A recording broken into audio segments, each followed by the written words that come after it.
There's a man you probably know. He's not the loudest in the room. He doesn't chase. He doesn't text first. He doesn't explain himself or beg for attention. And somehow, everyone wants to be near him. Women are drawn to him. Men want his approval. Opportunities seem to find him before he finds them. What does he know that you don't? He understands something ancient, something hardwired into human psychology, something most people stumble over their whole lives chasing the wrong direction. The more available you make yourself, the less you are valued. But the moment you pull back, the moment your attention becomes selective, your time becomes scarce, and your presence becomes rare, something shifts in the people around you. They start to wonder, they start to reach, they start to chase. This isn't a game. This is the psychology of desire, authority, and attraction. And in the next few minutes, you're going to understand exactly how it works, and exactly how to use it. Let's start with the science, because this isn't theory, it's behavioral psychology. In 1975, psychologist Robert Cialdini introduced the principle of scarcity, the idea that people assign higher value to things that are rare, limited, or difficult to obtain. The less available something is, the more desirable it becomes.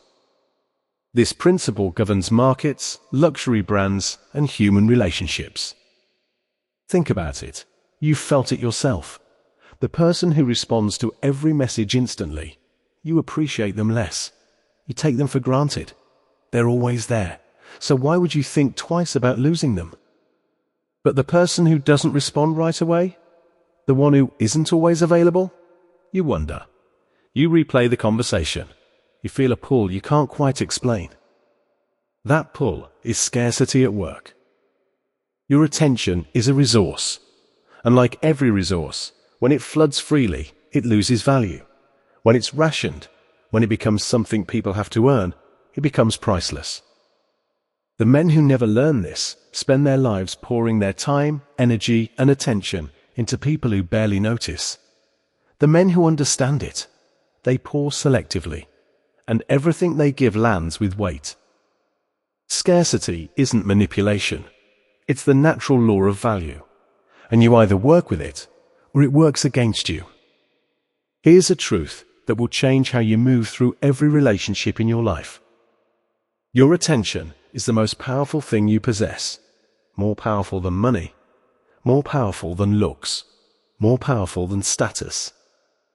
Because money can be replaced, status can be rebuilt, but a man's full, genuine, intentional attention, once it's gone, is something people will do almost anything to get back. Most men give their attention away like it costs nothing. They're always watching, always noticing, always responding, always present, to everyone, all the time. And in doing so, they signal something devastating. That they have nothing better to do. That being around you requires no effort. That you are available to anyone at any moment.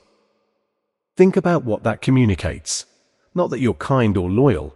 It communicates that your time and focus have no value. That anyone can have them. That you are not a man in demand. Now flip it. The man who is genuinely busy, who is building something, who is focused on his own path, who doesn't track your stories the second you post them or respond to messages the moment they arrive. That man communicates power without saying a word. He signals, I have a life, I have direction. Your presence is something I choose, not something I'm desperate for. And something extraordinary happens. People work for his attention. They become more interesting to try to reach him. They become more thoughtful in how they engage, because they sense instinctively that this man's focus is worth earning. Stop giving away your attention like it's free. Start treating it like the rare, powerful resource it actually is. Let's talk about what happens inside someone's mind when you step back. When a man is always present, always available, always reachable, the other person's nervous system relaxes. There's no tension, no uncertainty, no question. And here's the brutal truth. Human beings don't chase certainty. They chase possibility. Attraction, whether romantic or social, lives in the space between knowing and wondering. The moment there is no mystery, no distance, no question of whether someone wants you, the pull disappears. But the moment you create space, the moment your presence becomes something they have to think about, something they have to wonder about, the mind does something fascinating. It fills the gap. Psychologists call this the Zeigarnik effect, the phenomenon where the human brain becomes preoccupied with incomplete things, unresolved loops, unanswered questions. We obsess over what isn't finished. When you pull back, you create an open loop in someone's mind, and their brain will not rest until that loop is closed. They think about you. They check to see if you've posted. They wonder why you haven't reached out. They replay the last conversation, analyzing it for meaning. You haven't said a word. You haven't played a game. You've simply removed your constant presence, and psychology has done the rest. Distance doesn't push people away. It pulls them closer. Because what people can't have, they want more than anything they already possess. Every relationship, every interaction has a frame. A frame is simply this: whose reality is the dominant one? Whose world is everyone else orbiting? Most men enter relationships and immediately adopt someone else's frame. They begin to chase, to accommodate, to shrink themselves so the other person feels comfortable. And in doing so, they hand over all their power. Because here is what frame dominance teaches us: whoever cares less, leads. Whoever pursues less, wins. Whoever is willing to walk away, holds the power. This isn't about being cruel or cold. It's about being rooted.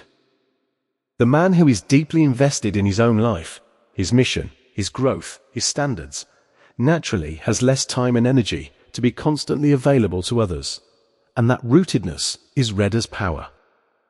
When you pull back, you're not playing hard to get. You're demonstrating that you already have something worth protecting, that your attention is finite, that your presence is selective.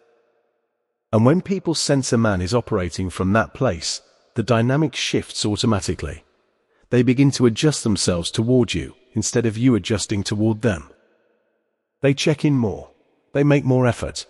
They become more aware of your moods, your approval, your interest. You haven't changed who you are.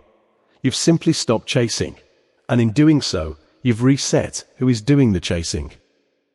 That is frame dominance, and it begins the moment you decide your life is the priority, not theirs. Let's get honest about what over-availability actually costs you. When you are always there, always accessible, always responsive, always the one who reaches out, you slowly erode every important element of your personal power. You lose mystery. You lose respect. You lose the tension that keeps interest alive. People begin to see you not as someone to be earned, but as someone to be used. An emotional outlet, a certainty, a safety net they don't need to maintain because they know you'll always be there. And the devastating thing? They don't even do this consciously. It's not malice. It's just human nature. We take for granted what we believe will never leave. Your chronic availability is silently communicating. I don't have many options. I don't have much going on. You are the priority, and I am not yours. Think about the last time you were completely sure someone would always be there for you. Did you put in maximum effort? Did you show up at your best?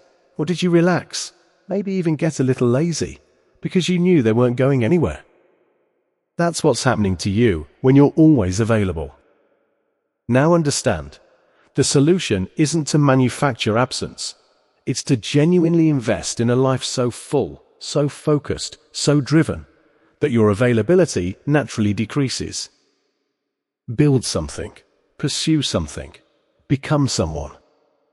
Because when your time is actually scarce, when your focus is actually demanded elsewhere, people can feel it, and they respond to it. They rise to meet you, instead of expecting you to always descend toward them. The cost of being too available is your own power, and no relationship, no approval, no connection is worth that price. Here is the truth they never taught you. You do not become more loved by making yourself easier to access. You become more loved by becoming more rare. Every time you pull back, not out of spite but out of purpose, you're sending a signal to the world. A signal that says, my time is worth something. My presence is earned. My attention is a gift, not a guarantee. And the world responds to that signal every time. The people worth having in your life will rise to meet you. They'll make the effort. They'll show up with intention. They'll value what they worked for. The ones who disappear when you stop chasing, they were never really there. So stop flooding people with your presence. Stop texting first every time. Stop making yourself the most available person in the room. Build your life. Focus your energy. Protect your time like the sovereign resource it is. Because the man who is fully invested in his own mission doesn't have to chase anyone. Everyone chases him. If this hits something in you, drop it in the comments. Share it with someone who needs to hear it. And stay on this channel, because the next video goes even deeper. See you there.